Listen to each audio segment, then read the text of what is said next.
Hello everyone. ഇന്ന് officer on duty my opinion. ഒരു രക്ഷയില്ല. സിമ്പിളായിട്ട് പറയുകയാണെങ്കിൽ നല്ല അടാറ് പണി. ആക്ച്വലി ഈ പടത്തിൻ്റെ പേരായിരുന്നു പണിയെന്ന് ഇടേണ്ടതെന്ന് തോന്നിപ്പോയി. കാരണം ഓഫീസർ ഓൺ ഡ്യൂട്ടി ഒക്കെ ഭയങ്കര പോളിഷ്ഡ് ആയിപ്പോയി ആക്ച്വലി. ഇതൊരു പക്ക കാറ്റ് ആൻഡ് മൗസ് ഗെയിമാണ്. ആര് എലിയാവും ആര് പൂച്ചയാവും, എലിയുടെയും പൂച്ചയുടെയും റോളൊക്കെ അങ്ങോട്ടും ഇങ്ങോട്ടും ഒക്കെ തിരിഞ്ഞും മറിഞ്ഞും ഒക്കെ വരും. Must theatre watch. ഇതാണ് എൻ്റെ ഒരു ഷോർട്ട് റിവ്യൂ എന്ന് പറയുന്നത്. കുറച്ചുകൂടെ ഡീറ്റെയിൽഡ് ആയിട്ട് പോവുകയാണെങ്കിൽ ഓഫ് കോഴ്സ് ഇതിൻ്റെ ടീമിനെ നമ്മൾ 100% നമിച്ചേ പറ്റുള്ളൂ. കാരണം ജിത്തു അഷ്റഫ് ഡെബ്യൂ ഡയറക്ടറാണ്. പക്ഷേ ഒരുപാട് സിനിമകളിൽ പുള്ളി അസിസ്റ്റൻറ്റ് ഡയറക്ടറായിട്ട് വർക്ക് ചെയ്തിട്ടുണ്ട്. എൻ്റെ അറിവിൽ ജിത്തു അഷ്റഫ് തന്നെയാണ് ജോസഫിൻ്റെ എ.ഡി, നായാട്ടിൻ്റെ എ.ഡി, ഈ ഇലവിഴ പൂഞ്ചിറ അതിൽ പോലീസുകാരനായിട്ട് പുള്ളി അഭിനയിച്ചിട്ടുണ്ട്. പിന്നെ ഇരട്ടയ്ക്കകത്ത് മറ്റേ വട്ടൻ പാസ്റ്ററായിട്ട് അഞ്ജലിയെ പഞ്ഞിക്കിടാൻ വരുന്ന ഒരാളില്ലേ, അതും ഈ പുള്ളിയാണ്.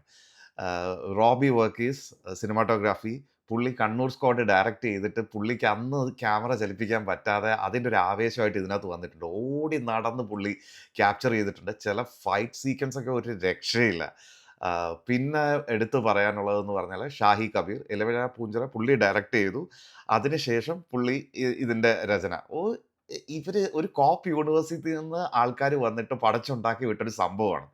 ഇതിൻ്റെ ഫസ്റ്റ് ഹാഫ് എന്ന് പറയുന്നത് ഇങ്ങനെ പോകും പടം. ഒരു രക്ഷയില്ല. അതായത് പറഞ്ഞ് പഴകിയ സെയിം കഥ. പക്ഷെ അതിൻ്റെ ഒരു നറേഷനുണ്ട്. ഇത് കഥ അൺഫോൾഡ് ആവുന്നൊരു രീതിയുണ്ട്. ആദ്യം ഒരു വിഷയം കാണിക്കും, അതിൻ്റെ ഒരു ട്രോമ കാണിക്കും. അപ്പോൾ നമ്മൾ വിചാരിക്കും ഇത് എങ്ങോട്ടായി കഥ പോകുന്നത് മനസ്സിലാവും. പതുക്കെ ഓരോ കാര്യങ്ങളായിട്ട് അൺഫോൾഡായി വരും. അത്ര ഗ്രിപ്പിംഗ് ആണ് ഫസ്റ്റ് ഹാഫ്. ഫസ്റ്റ് ഹാഫ് പെട്ടെന്ന് തീരുന്ന പോലെയാണ് നമുക്ക് ഫീൽ ചെയ്യുക.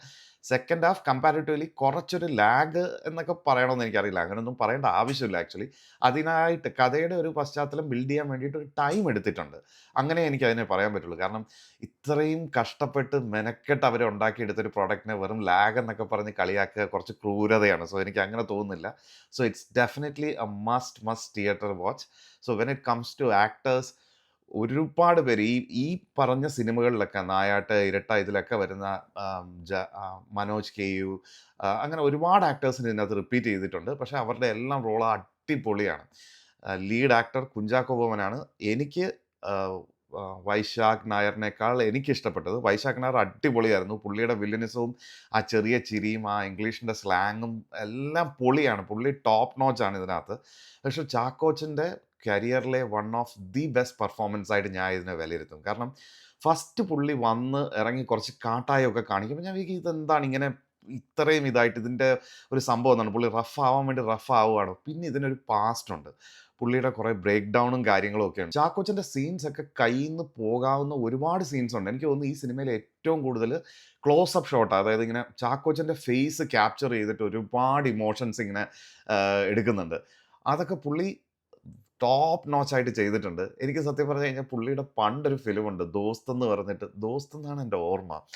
ദിലീപും പുള്ളിയായിട്ട് അതിനകത്ത് കോളേജിൽ പുള്ളി കുറേ പിള്ളേരെ എടുത്തിട്ട് അടിച്ചിട്ട് ഓട്ടിക്കാനൊക്കെ ഇങ്ങനെയൊക്കെ കാണിക്കുന്നൊരു സീനുണ്ട്, ഡാ എന്നൊക്കെ പറഞ്ഞിട്ട്. അതൊക്കെ തന്ന് ചിരിച്ച് ഈ പുള്ളിയെ കളിയാക്കിയിട്ടുണ്ട്. ഈ ചെക്കൻ എന്താ ഈ ചെയ്യുന്നതെന്നുള്ള രീതിയിൽ. ഈ ദോസ്ത് എന്നാണ് എൻ്റെ ഓർമ്മ, ദിലീപും ചാക്കോച്ചനും കൂടെ. ആ ചാക്കോച്ചനാണ് ഇപ്പോൾ വന്നിട്ട് ഇമാതിരി പെർഫോമൻസ് എന്നുള്ളത്.